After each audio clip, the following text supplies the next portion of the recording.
Good morning class. आज से हम लोग अपने मैकेनिकल फोर्थ सेमेस्टर के लिए हाइड्रोलिक्स एंड हाइड्रोलिक मशीन्स, ये हमारा एक जो सब्जेक्ट है ये हम लोग डिस्कस करेंगे। आज हम लोग इसकी पढ़ाई ऑनलाइन मोड में शुरू करने जा रहे हैं, ठीक है। तो सबसे पहले जो हमारा इस सब्जेक्ट को समझने के लिए जो ज़रूरी है वो है इस सब्जेक्ट का परिचय। हम इस सब्जेक्ट को पढ़ें क्यों, सबसे पहला क्वेश्चन ये राइज होता है कि इस सब्जेक्ट की ज़रूरत क्या है, ठीक है। तो इसका जो इंट्रोडक्शन है वो मैं आज आप लोग को बताऊंगा कि इस सब्जेक्ट की इम्पोर्टेंस क्या है, इंजीनियरिंग के फील्ड में ये इतना इम्पोर्टेंट क्यों माना जाता है, ठीक है। तो द्रव इंजीनियरिंग के बारे में अगर बात करें तो द्रव इंजीनियरिंग एक इंजीनियरिंग की एक ऐसी शाखा है जिसके अंतर्गत हम द्रव से संबंधित मशीनें और उसको इंजीनियरिंग में किस जगह पे प्रयोग किया जाता है, ठीक है। कहाँ कहाँ कौन कौन से ऐसे फील्ड्स हैं, कौन कौन से ऐसे सेक्टर हैं जहाँ पर हाइड्रोलिक मशीन्स का या हाइड्रोलिक्स के कॉन्सेप्ट का यूज किया जाता है, ठीक है। तो इसमें जो सबसे पहला चैप्टर है वो है आपका इंट्रोडक्शन यानी कि परिचय, ठीक। तो परिचय में सबसे पहले हम समझते हैं कि आखिर ये सब्जेक्ट किन बेसिक प्रिंसिपल और किन बेसिक कॉन्सेप्ट्स पे बेस्ड है। तो सबसे पहले बात करें अगर हम द्रव की, तो द्रव किसे कहते हैं। पदार्थ की तीन अवस्थाएं होती हैं, ठोस, द्रव, गैस, ये लगभग सभी को पता होगा।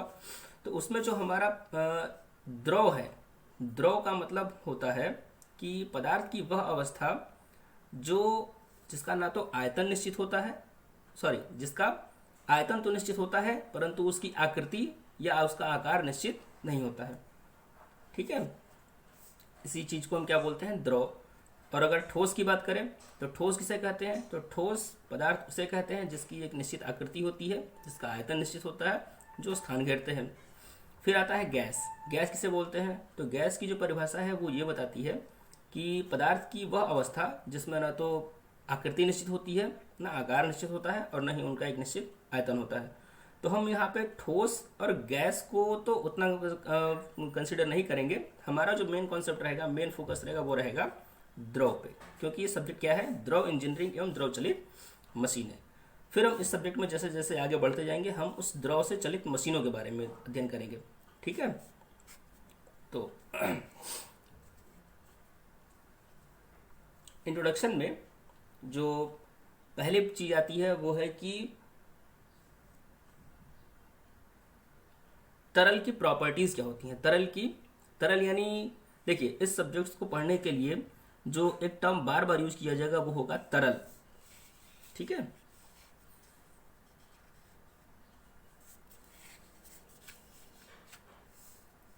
तरल, तरल किसे कहेंगे, देखिए तरल में गैस और द्रव दोनों को सम्मिलित किया जाता है। क्यों, क्योंकि कई ऐसे जगह हैं, कई ऐसे कॉन्सेप्ट्स होती हैं जिसमें जो गैस और द्रव इनके जो व्यवहार है वो लगभग एक जैसे होते हैं, ठीक है। तो यहाँ पर जब हम तरल की बात करेंगे तो ये बात ध्यान में रखिएगा कि ये गैस के लिए भी बात हो रही है और द्रव के लिए भी, ठीक है। तो इनमें दोनों में जो सिमिलरिटी है वो ये है कि ये दोनों कभी भी अपनी आकृति को निश्चित नहीं रख पाते। गैस की भी कोई निश्चित आकृति नहीं होती है और द्रव की भी आकृति निश्चित नहीं होती है। एक किसी प्रकार का बाहरी बल लगने पर इनकी आकृति में परिवर्तन देखा जाता है। यानी कि ये दोनों, हम ये कह सकते हैं कि ये दोनों ऐसे अवस्थाएं हैं, पदार्थ की ऐसी अवस्थाएं जिनमें लगातार विरूपण होता है, लगातार विरूपण होता है किसी बाहरी बल के प्रभाव में, किसी बाह्य बल के प्रभाव में, ठीक है। यानी कि वह अवस्था, पदार्थ की वह अवस्था जिसमें किसी बाह्य बल के प्रभाव में लगातार विरूपण होता है, हम उसे क्या बोलते हैं, तरल, ठीक है। ये बात गैस के लिए भी सही है और द्रव के लिए भी सही है। तो द्रव इंजीनियरिंग जो आपका सब्जेक्ट है वो है द्रव इंजीनियरिंग। इसको समझते हैं क्या है द्रव इंजीनियरिंग। तो द्रव इंजीनियरिंग विज्ञान की वह शाखा या इंजीनियरिंग की वह शाखा जिसके अंतर्गत हम तरल के व्यवहार एवं उसके प्रभावों का अध्ययन करते हैं। क्या करते हैं? इंजीनियरिंग की वह शाखा जिसके अंतर्गत हम तरल के व्यवहार एवं उसके प्रभावों का अध्ययन करते हैं उसे क्या कहते हैं? द्रव इंजीनियरिंग। ठीक है। तो द्रव इंजीनियरिंग सब्जेक्ट पढ़ने से पहले जो कुछ चीज़ें हमें सबसे पहले जाननी जरूरी है वो ये कि तरल यानी कि द्रव और गैस का तरल में यानी कि द्रव और गैस की विशेषताएं क्या क्या होती हैं, उनकी जो प्रॉपर्टीज़ हैं पहले उनको जानना बहुत ज़रूरी है, क्योंकि जब तक हम उनकी प्रॉपर्टीज़ उनकी जो विशेषताएं हैं उनको नहीं समझेंगे हम इस सब्जेक्ट में आगे मूव नहीं कर पाएंगे। ठीक है। हम आगे इस चीज़ों आगे इनके कॉन्सेप्ट को समझने के लिए सबसे ज़रूरी है कि हम इस चीज़ के इसके प्रॉपर्टीज़ को पहले समझें। तो प्रॉपर्टीज़ ऑफ फ्लूइड यानी कि तरल की विशेषताएं, तरल की विशेषताएं क्या है? तो तरल की कुछ बेसिक प्रॉपर्टीज होती हैं, तरल की कुछ विशेषताएं होती हैं जिनके बारे में हम लोग देखते हैं एक करके। तो पहली विशेषता जो आती है वो तरल की क्या है? वो है घनत्व। घनत्व इंग्लिश भी साथ साथ लेकर चलते हैं, डेंसिटी।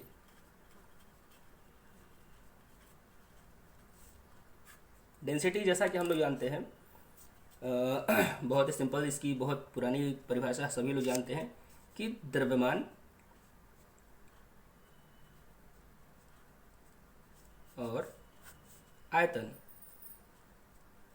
का अनुपात क्या कहलाता है? घनत्व।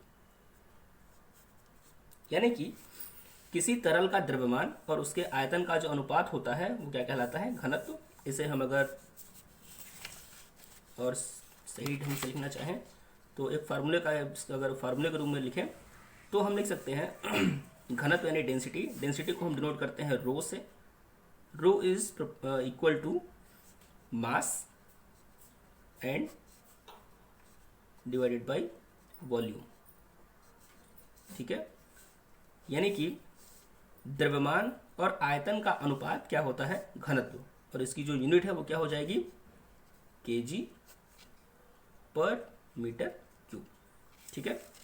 इसका जो यूनिट हो जाएगा वो क्या हो जाएगा? केजी पर मीटर क्यूब। यानी कि किसी तरल के द्रव्यमान और आयतन का जो अनुपात होता है वो क्या कहलाता है? घनत्व। ठीक है। एक और बात, द्रव का घनत्व, किसी द्रव का घनत्व अगर सीजीएस यूनिट में पूछ दे तो सीजीएस यूनिट में क्या हो जाएगा? ग्राम पर सेंटीमीटर क्यूब। ठीक है। ये आपका सीजीएस यूनिट हो जाएगी और केजी पर मीटर क्यूब क्या हो जाएगा? आपका एमकेएस यूनिट। ठीक है।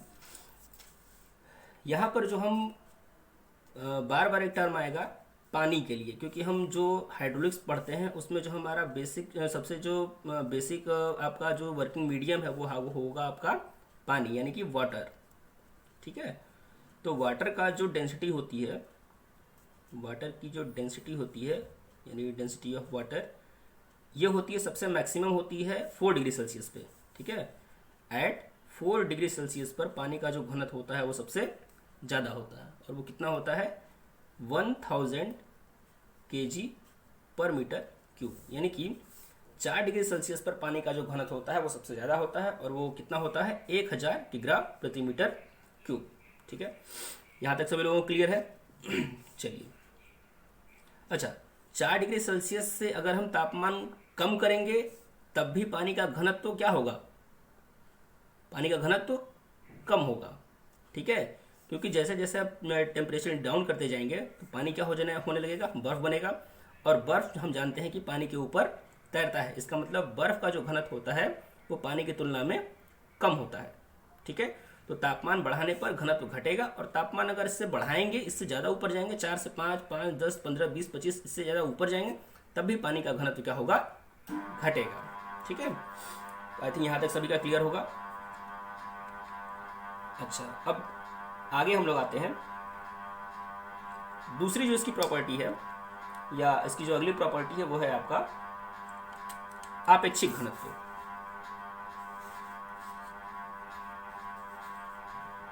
एक मिनट। हाँ,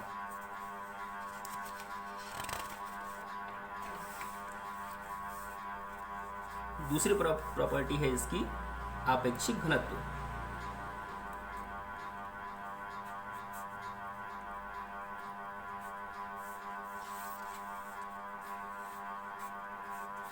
इंग्लिश में हम इसे क्या बोलेंगे, स्पेसिफिक डेंसिटी। ठीक है, स्पेसिफिक डेंसिटी। तो स्पेसिफिक डेंसिटी यानी कि आपेक्षिक घनत्व, आपेक्षिक घनत्व भी दो चीज़ों का अनुपात होता है। आपेक्षिक घनत्व का अगर हम परिभाषा से अगर हम देखें तो आपेक्षिक घनत्व में किसी तरल का भार और उसका आयतन का जो अनुपात होता है वही क्या कहलाता है, उस तरल का आपेक्षिक घनत्व। यानी कि आपेक्षिक घनत्व बराबर हम लिख सकते हैं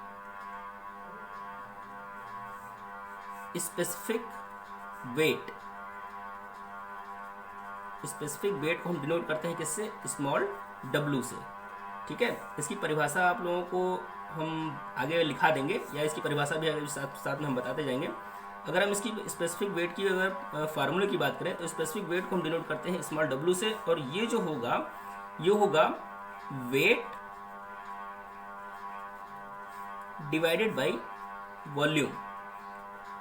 ठीक है, यानी कि हम इसे कह सकते हैं कि किसी तरल का भार और उसके आयतन का अनुपात, किसी तरल का भार और उसके आयतन का जो अनुपात होता है वही क्या कहलाता है, उसका आपेक्षिक घनत्व। यानी कि specific weight is equal to weight per unit volume, या वेट डिवाइडेड बाय वॉल्यूम।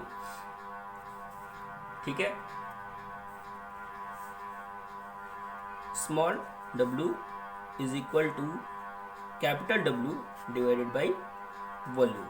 ठीक है, हम इसको लिख सकते हैं, आगे एक्सपेंड करेंगे तो W इज इक्वल टू क्या लिख सकते हैं, m यानी मास इंटू ग्रेविटेशनल एक्सीलरेशन यानी कि गुरुत्वीय त्वरण, W बराबर mg डिवाइडेड बाई क्या हो जाएगा, वॉल्यूम। आप इसको समझ से चलिए आगे। ठीक है, तो यहाँ से हम लिख सकते हैं small w is equal to, अच्छा यहाँ देखो एक टर्म बन रहा है, एक मास पर यूनिट वॉल्यूम, यानी द्रव्यमान और बटा क्या है, आयतन। तो द्रव्यमान बटा आयतन क्या होता है, अभी इससे पहले हमने क्या पढ़े, द्रव्यमान बटा आयतन होता है घनत्व। तो इसको हम लिख सकते हैं मास और वॉल्यूम। ये एक हमारा जो इससे पहले का इससे पहले जो चीज़ हम पढ़े वो क्या था, डेंसिटी। और डेंसिटी बराबर क्या होता है, द्रव्यमान बटा आयतन। तो इसको हम लिख सकते हैं rho into G. Clear, specific weight is equal to density into गुरुत्वीय त्वरण। क्लियर है यहाँ तक, बस समझ में आई। तो आपेक्षिक घनत्व अगर पूछे कि आपेक्षिक घनत्व क्या होता है, किसी तरल का आपेक्षिक घनत्व हम कैसे समझेंगे, तो आपेक्षिक घनत्व क्या होता है, उस तरल का भार बटे उसका आयतन। ठीक है, तो weight per unit volume is equal to specific weight, यानी कि आपेक्षिक भार बराबर तरल का भार बटे तरल का आयतन। हम स्पेसिफिक वेट को किससे डिनोट करते हैं, स्मॉल w से, छोटे w से। छोटे w बराबर क्या हम लिख सकते हैं, वेट यानी कि capital W divided by volume. और वेट बराबर क्या लिख सकते हैं हम, मास इंटू ग्रेविटी एक्सीलरेशन, यानी कि द्रव्यमान गुणा त्वरण, गुरुत्वीय त्वरण बटे आयतन। और हम एक चीज़ जानते हैं कि यहाँ पर द्रव्यमान बटा आयतन, और द्रव्यमान बटा आयतन क्या होता है, घनत्व। तो हम जो हमें फाइनल इक्वेशन मिला वो क्या है, स्पेसिफिक वेट यानी कि सॉरी आपेक्षिक घनत्व बराबर घनत्व गुणा गुरुत्वीय त्वरण। क्लियर है यहाँ तक? चलिए, अब इसके बाद नेक्स्ट जो प्रॉपर्टी है, अगली जो विशेषता है वो है आपकी आपेक्षिक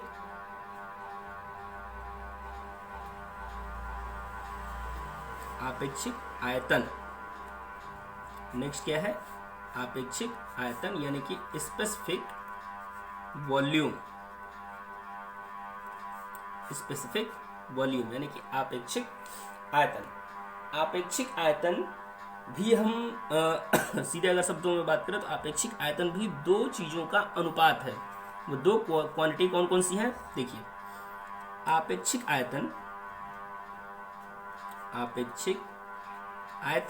अच्छा, जो भी अगर स्पेसिफिक अगर किसी चीज के आगे जुड़ा हो, अगर आपेक्षिक अगर घनत्व हो या आपेक्षिक आयतन हो तो उसे हमेशा स्मॉल लेटर से ही डिनोट करते हैं। तो आपेक्षिक आयतन को हम किससे डिनोट करेंगे? स्मॉल वी से। स्मॉल वी, अब स्मॉल वी क्या है? आपेक्षिक आयतन क्या है? किसी तरल के आयतन, ठीक है, उसके तरल के कुल आयतन तथा उस आयतन में उसका जो द्रव्यमान है। बात समझ में आई? किसी तरल का कुछ आयतन है और उस आयतन का जो द्रव्यमान है, इन दोनों चीजों का जो अनुपात होगा वही क्या कहलाएगा? आपेक्षिक आयतन। समझ में आई बात? मान लीजिए आपके पास 1 लीटर कोई लिक्विड है, 1 लीटर आपके पास पानी है, ठीक है। अब 1 लीटर तो क्या है? वो आयतन है। अब 1 लीटर पानी में, ठीक है, कितना द्रव्यमान है? कितने द्रव्यमान है भाई? पानी में कई सारे कण होंगे, पानी के कई सारे कण होंगे, प्रत्येक कण का कुछ ना कुछ अलग द्रव्यमान होता है, ठीक है। H2O है, हाइड्रोजन के और ऑक्सीजन के कुछ ना कुछ द्रव्यमान होते ही हैं। तो हाइड्रोजन और ऑक्सीजन जितने भी मात्रा में है, उसमें जो उसका कुल द्रव्यमान है और उसका जो आयतन है, तो आयतन कितना था? 1 लीटर। अब 1 लीटर में उसका कितना द्रव्यमान है, इस चीज को अगर हम ज्ञात कर लें तो वो क्या कहलाता है? आपेक्षिक आयतन। तो specific volume is equal to volume divided by mass, यानी कि वॉल्यूम अपॉन मास, ठीक है। तो स्मॉल v को हम लिख सकते हैं वॉल्यूम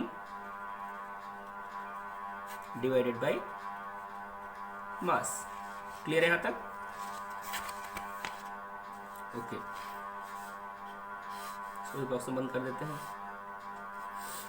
ठीक है। चलिए, यूनिट क्या हो जाएगी इसकी? हाँ, एक चीज जो हम भूल रहे हैं वो क्या है? यूनिट क्या हो जाएगी उसकी? आयतन का मात्रा क्या होता है? Metre cube divided by KG, ठीक है, मीटर क्यूब प्रति किग्रा। आपेक्षिक आयतन का जो मात्रक होगा वो क्या होगा? मीटर क्यूब प्रति किग्रा, ठीक है। चलिए, अब नेक्स्ट जो है,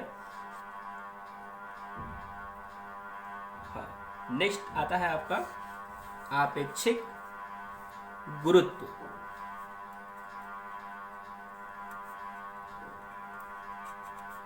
आपेक्षिक गुरुत्व, दैट मीन्स स्पेसिफिक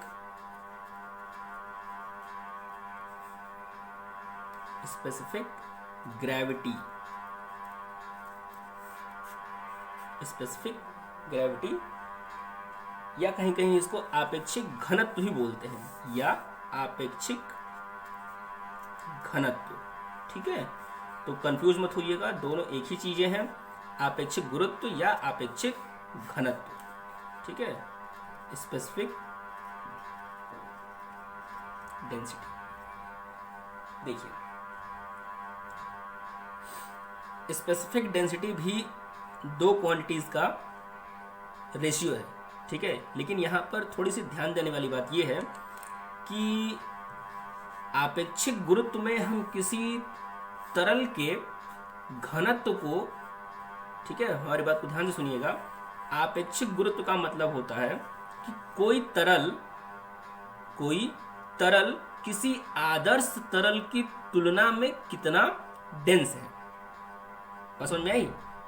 नहीं समझ में आई? जैसे कि अगर हमारे पास एक आदर्श तरल है, हम अगर उसके साथ किसी अज्ञात तरल को कंपेयर करें, ठीक है, अगर हमारे पास एक आदर्श तरल है, अगर हमारे पास कोई आइडियल फ्लूइड है, अगर हम उसके साथ किसी दूसरे तरल को कंपेयर करें, जैसे कि आप इसको इस तरह समझिए, मान लेते हैं आप सब्जी खरीदने जाते हैं तो सब्जी खरीदने वाला जो तराजू होता है उसमें एक तरफ आपका बाट रखा जाता है, ठीक है, वो 1 किलो का बाट रखता है या जितने का भी बाट रखता है, और दूसरी तरफ क्या करता है, वो उसको सब्जी रखता है, ठीक है। तो यहाँ पर हम क्या कर रहे हैं, हम सब्जी को उस बाट से कंपेयर कर रहे हैं और तराजू क्या करते हैं, बैलेंस करने की कोशिश करते हैं। तो जो बाट है वो क्या है, हमारे पास स्टैंडर्ड वेट है, स्टैंडर्ड मास है वो, ठीक है।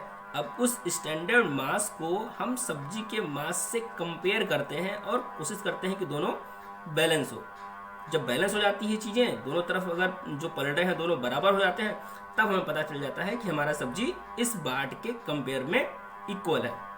यहाँ पर हम मास की बात इसलिए कर रहे हैं और हम इसको गुरुत्वीय त्वरण को छोड़ रहे हैं, ग्रेविटेशनल एक्सेलरेशन को छोड़ रहे हैं। जब गुरुत्वीय त्वरण को भी उसमें काउंट करते हैं, उसमें जब हम कंसिडर करते हैं तो क्या हो जाता है, वेट। क्यों?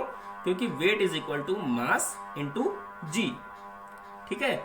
तो जो हमारे पास जो बाट है वो एक स्टैंडर्ड एक वेट है, स्टैंडर्ड वेट है, स्टैंडर्ड मास है वो हमारा, ठीक है।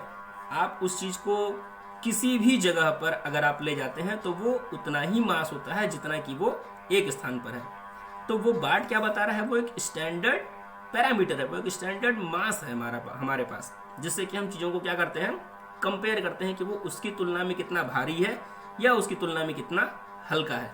तो आपेक्षिक घनत्व में हम क्या करते हैं, किसी तरल के घनत्व को एक आदर्श तरल की तुलना में कंपेयर करते हैं, ठीक है। तो आदर्श तरल हमारे पास क्या होता है, हाइड्रोलिक्स में जो हमारा आदर्श तरल होता है वो क्या होता है, वाटर, ठीक है। तो आपेक्षिक घनत्व का अगर हम फार्मूला देखें, आपेक्षिक घनत्व की डिफिनीशन के हिसाब से अगर हम आपेक्षिक घनत्व का फार्मूला देखें तो इसको हम किससे डिनोट करते हैं, स्मॉल एस से, स्मॉल एस, ठीक है। Small S is equal to, यानी कि आपेक्षिक घनत्व बराबर तरल का घनत्व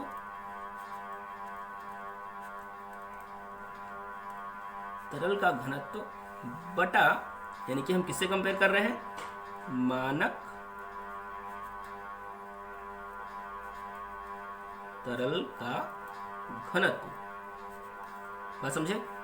तो आपेक्षिक घनत्व यानी small S is equal to तरल का घनत्व, यानी कि डेंसिटी ऑफ लिक्विड या फ्लूइड, डेंसिटी ऑफ लिक्विड और fluid divided by density of standard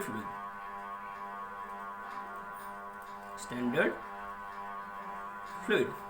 यानी कि अगर हमारे पास कोई अज्ञात तरल है जिसका हमें आपेक्षिक घनत्व ज्ञात करना है, उस तरल का घनत्व, यानी कि यहाँ पर रो ऑफ दैट फ्लूइड, यानी कि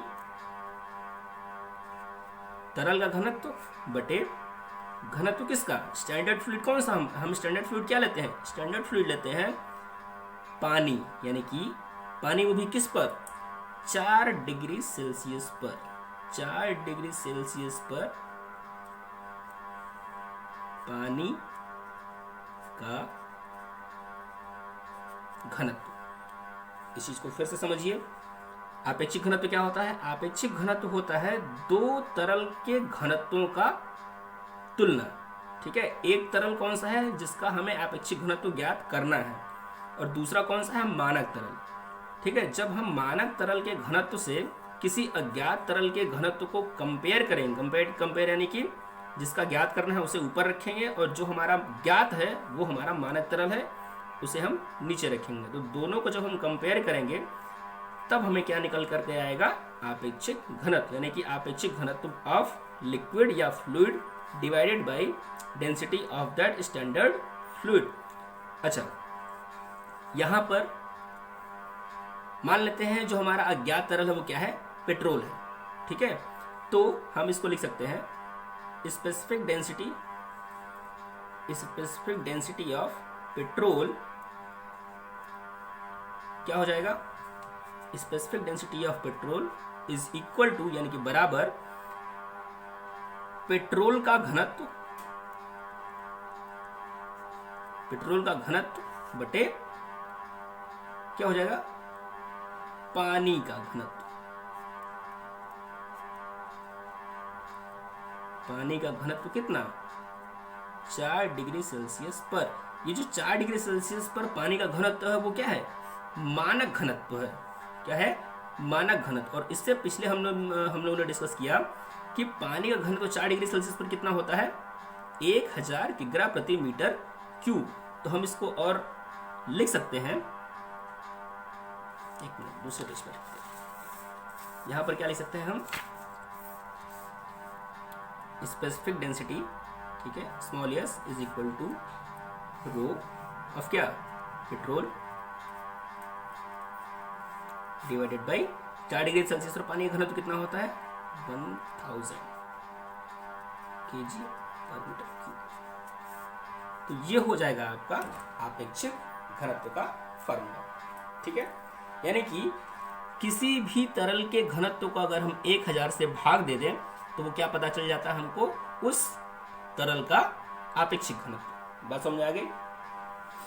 चलिए, आई थिंक ये चीजें क्लियर हो रही हैं आपको। अगर किसी को नहीं समझ में आ रहा होगा, किसी तरह का डाउट होगा, तो वो हमसे मैसेज करके पूछ सकता है। ठीक है,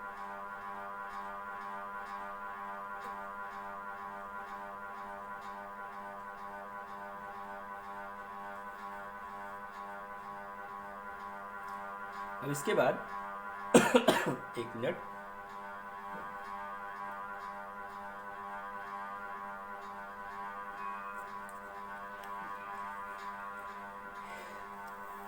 एक बात आप लोग नोट कर लीजिए जो आगे न्यूमेरिकल्स में आपको हेल्प करेगा, कि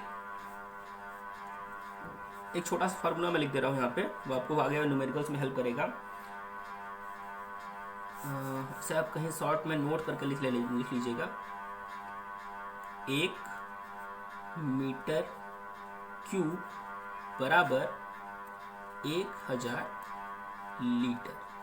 ठीक है, ये फॉर्मूला है जो आगे न्यूमेरिकल्स में काम आएगा।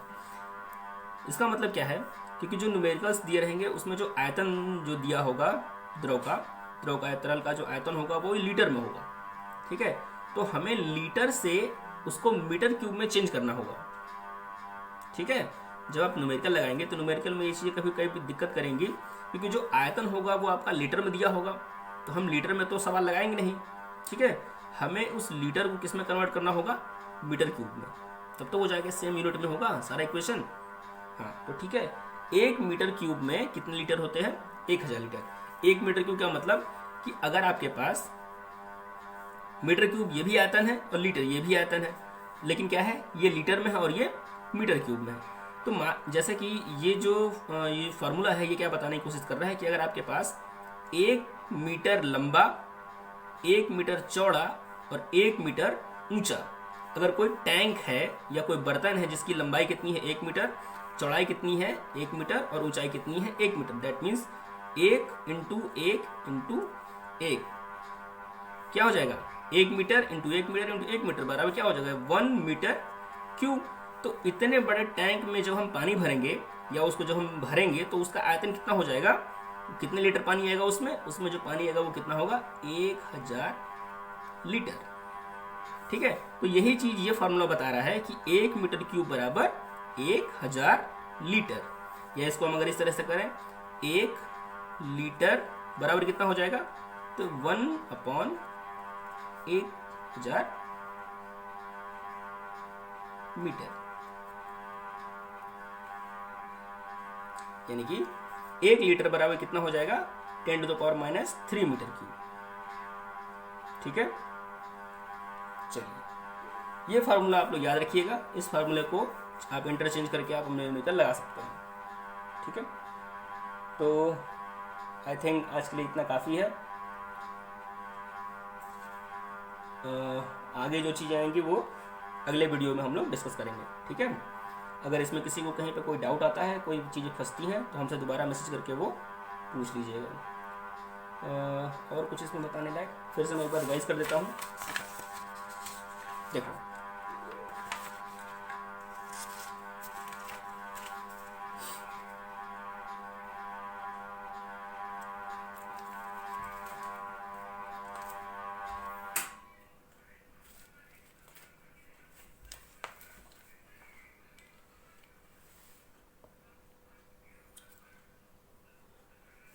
लाइट चली गई, पंखा आवाज कर रहा था। देखो, बात करते हैं अपने सब्जेक्ट की, हाइड्रोलिक्स एंड हाइड्रोलिक मशीन्स। तो हाइड्रोलिक्स एंड हाइड्रोलिक मशीन्स में क्या करना है कि हमें द्रव से संबंधित चीज़ों को पढ़ना है। ठीक है, वे मशीनें जो द्रव से संचालित होती हैं या जिनका वर्किंग मीडियम क्या होता है, द्रव, किस सिद्धांत पर कार्य करती हैं, क्या प्रिंसिपल होता है, क्या कॉन्सेप्ट होता है, इन चीज़ों को समझते हुए हमें आगे बढ़ना है। ठीक है, लेकिन आगे कैसे बढ़ेंगे, आगे बढ़ने से पहले हमें उसके कुछ बेसिक जो कैरेक्टरिस्टिक्स हैं, जो प्रॉपर्टीज़ हैं, उनको जानना जरूरी है कि आखिर द्रव की विशेषताएं क्या है, क्यों जरूरत पड़ी कि हम इंजीनियरिंग में द्रव पढ़ रहे हैं। ठीक है, तो द्रव के कुछ विशेष व्यवहार होती है, कुछ उनके विशेष कैरेक्टरिस्टिक्स होती हैं, कुछ प्रॉपर्टीज़ होती हैं, हम उनको पढ़ेंगे, उनको समझेंगे। तो कुछ परिचय में क्या है, तरल। तरल किसे कहते हैं, तरल जब भी बोला जाएगा तो तरल में ध्यान दीजिएगा कि तरल में गैस और द्रव ये दोनों सम्मिलित हैं, क्योंकि कई ऐसी जगहों पर आप आगे पढ़ेंगे जहां पर गैस और द्रव एक जैसे व्यवहार प्रदर्शित करते हैं। अगर हम यहीं पे अगर हम देखें तो तरल हम किसे कहते हैं कि तरल पदार्थ की वह अवस्था जिसमें लगातार विरूपण होता है किसी बाह्य बल के प्रभाव में। यानी कि जब हम उस पर कोई बाह्य बल लगाते हैं तो उसमें लगातार विरूपण होने लगता है, वो अपनी स्थिति को मेंटेन नहीं कर पाता है, वो एक जैसी स्थिति में नहीं रह पाता है। आप किसी सरफेस पर अगर पानी गिरा देते हैं तो पानी क्या होता है, जिस तरफ उसको ढाल मिलता है वो उस तरफ बहने लगता है, यानी कि वो अपनी आकृति को क्या कर रहा है, बदल रहा है, उसमें विरूपण हो रहा है। ठीक, किसके प्रभाव में, किसी बाह्य बल के प्रभाव में। तो गैस में भी ये व्यवहार देखा जाता है और द्रव में भी, इसलिए हम गैस और द्रव को क्या कहते हैं, तरल के अंतर्गत लाते हैं। ठीक है, अब बात करते हैं द्रव इंजीनियरिंग की।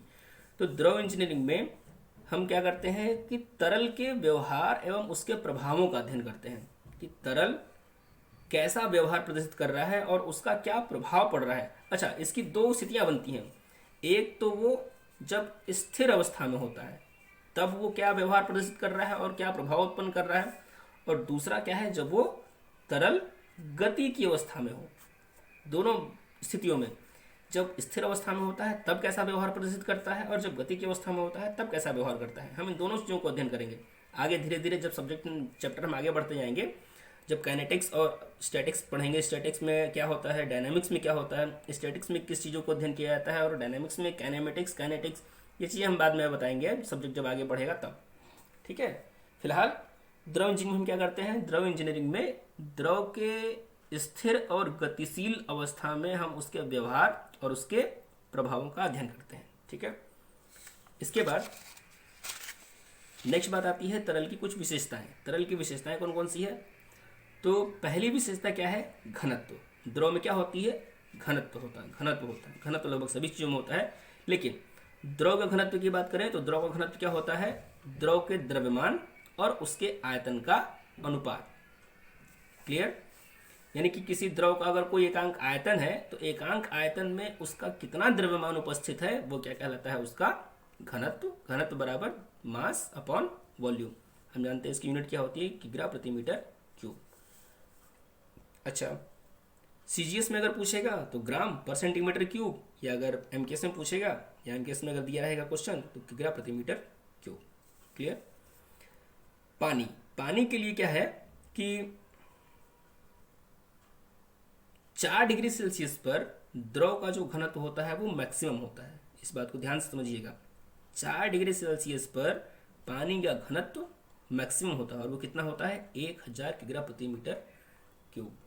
ठीक है, 1000 किग्रा प्रति मीटर क्यूब पानी का सबसे ज़्यादा घनत्व होता है 4 डिग्री सेल्सियस पर। अगर हम 4 डिग्री सेल्सियस से ज़्यादा तापमान बढ़ाएंगे तब भी यह घनत्व कम होने लगेगा, और अगर 4 डिग्री सेल्सियस से कम तापमान लाएंगे तब भी यह घनत्व कम होने लगेगा। ठीक है, इसके बाद जो अगली कैरेक्टरिस्टिक्स है, अगली जो प्रॉपर्टी है वो है आपका आपेक्षिक घनत्व। आपेक्षिक घनत्व यानी स्पेसिफिक डेंसिटी। स्पेसिफिक डेंसिटी का मतलब होता है कि किसी तरल के निश्चित आयतन में उसका कितना भार है, यानी कि किसी तरल के भार और उसके आयतन का अनुपात क्या कहलाएगा, आपेक्षिक घनत्व। यानी कि अगर 1 लीटर हमारे पास पानी है या 1 लीटर कोई तरल है तो उसका भार कितना है, बस समझे। किसी एक आयतन में किसी तरल का भार, तो उसके भार और उसके आयतन को जब हम अनुपात के रूप में लिखेंगे तो वो क्या बताएगा हमको, उसका आपेक्षिक घनत्व, स्पेसिफिक वेट। स्पेसिफिक वेट को हम डिनोट करते हैं स्मॉल w से। स्मॉल w बराबर हो जाएगा वेट पर यूनिट वॉल्यूम। तो weight upon volume is equal to हम लिख सकते हैं, अच्छा वेट बराबर क्या होता है, mass into G divided by volume. तो मास और वॉल्यूम से हम देख सकते हैं यहाँ पर एक फॉर्मूला बनेगा कि द्रव्यमान बटा आयतन। द्रव्यमान बटा आयतन क्या होता है, अभी हमने पीछे देखा घनत्व। तो यहाँ हम लिख सकते हैं आपेक्षिक घनत्व बराबर घनत्व गुणा गुरुत्व त्वरण। क्लियर, ठीक है। फिर उसके बाद जो अगला टॉपिक आता है वो है आपका आपेक्षिक आयतन। आपेक्षिक आयतन यानी कि किसी तरल के निश्चित द्रव्यमान का आयतन कितना है। किसी तरल के निश्चित द्रव्यमान का आयतन कितना है। तो हम इसको इस चीज को कैसे लिखेंगे कि आपेक्षिक आयतन बराबर किसी तरल का आयतन बटे उसका द्रव्यमान, या अगर हम इसको दूसरी तरह से बोले तो किसी तरल के निश्चित द्रव्यमान में उसका कितना आयतन उपस्थित है, उसका आयतन कितना है उसकी किसी एक निश्चित द्रव्यमान में। तो आयतन बटा द्रव्यमान, वॉल्यूम डिवाइडेड बाय मास। तो वॉल्यूम बाय मास क्या हो जाएगा, आपेक्षिक आयतन। स्पेसिफिक वॉल्यूम को किसी दिखाएंगे स्मॉल b से दिखाएंगे। स्मॉल v बराबर वॉल्यूम डिवाइडेड बाय मास, और इसका जो यूनिट हो जाएगा वो क्या हो जाएगा, मीटर क्यूब प्रति किग्रा। क्लियर, आई थिंक यहाँ तक सभी का क्लियर होगा। उसके बाद जो नेक्स्ट है वो है आपका आपेक्षिक गुरुत्व। आपेक्षिक गुरुत्व यानी कि स्पेसिफिक ग्रेविटी, कहीं कहीं पर इसे आपेक्षिक घनत्व के नाम से भी जाना जाता है। सॉरी। आपेक्षिक घनत्व हम किससे डिनोट करते हैं, स्मॉल एस से, छोटे एस से। स्मॉल एस बराबर, देखिए आपेक्षिक घनत्व क्या होता है, आपेक्षिक घनत्व किसी तरल के घनत्व को हम एक मानक तरल के घनत्व से कंपेयर करते हैं। ठीक है, कि वो जो तरल है वो उस मानक तरल की तुलना में कितना ज्यादा घनत्व रखता है या कितना कम घनत्व रखता है। तो इस चीज को हम मैथमेटिकली कैसे लिखेंगे, तरल का घनत्व, जिस तरल का घनत्व हमें ज्ञात करना है उसका घनत्व बटे जो मानक तरल का जिसका हमें घनत्व ज्ञात है, जो स्टैंडर्ड है हमारे पास। ठीक है, तो इन चीजों को जो हम इस रूप में लिखते हैं, तरल का घनत्व बटे मानक तरल का घनत्व, यानी कि डेंसिटी ऑफ लिक्विड या fluid divided by density of standard fluid. ठीक है, यानी कि मानक तरल का घनत्व बटे उस अज्ञात तरल का घनत्व, जो दोनों को जब हम इस रूप में लिखते हैं तो क्या आता है हमारे पास, मान लीजिए कोई एक पेट्रोल है हमारे पास। ठीक है, उस पेट्रोल का हमको आपेक्षिक घनत्व ज्ञात करना है। तो क्या लिखेंगे हम, पेट्रोल का घनत्व। अगर हमें पेट्रोल का घनत्व पता चल जाए और पानी का घनत्व 4 डिग्री सेल्सियस पे, यानी कि एक मानक तरल हमारे पास क्या है, पानी। हमारे पास जो स्टैंडर्ड लिक्विड है, स्टैंडर्ड फ्लूइड है, वो क्या होता है, पानी, और उसका घनत्व 4 डिग्री सेल्सियस पर कितना होता है, 1000। तो ये जो वैल्यू है 4 डिग्री सेल्सियस पर पानी का घनत्व, ये जो वैल्यू है ये एक स्टैंडर्ड वैल्यू है जिससे कि हम किसी भी दूसरे तरल के घनत्व को कंपेयर करते हैं। तो density of petrol divided by density of water at 4 degree Celsius. तो ये क्या बन के आएगा हमारे पास, ये हमारे पास हो जाएगा, यहाँ देखिए, density of petrol divided by 1000 kg पर मीटर क्यूब। हमने अभी पढ़ा कि पानी का घनत्व 4 डिग्री सेल्सियस पर सबसे ज्यादा होता है और वो कितना होता है, 1000 किग्रा प्रति मीटर क्यूब। तो ये जो वैल्यू है ये क्या कहलाएगी, स्पेसिफिक ग्रेविटी या स्पेसिफिक डेंसिटी। ठीक है, एक छोटा सा मैंने आपको फार्मूला बताया जो आगे न्यूमेरिकल्स में आपको हेल्प करेगा, वो क्या है,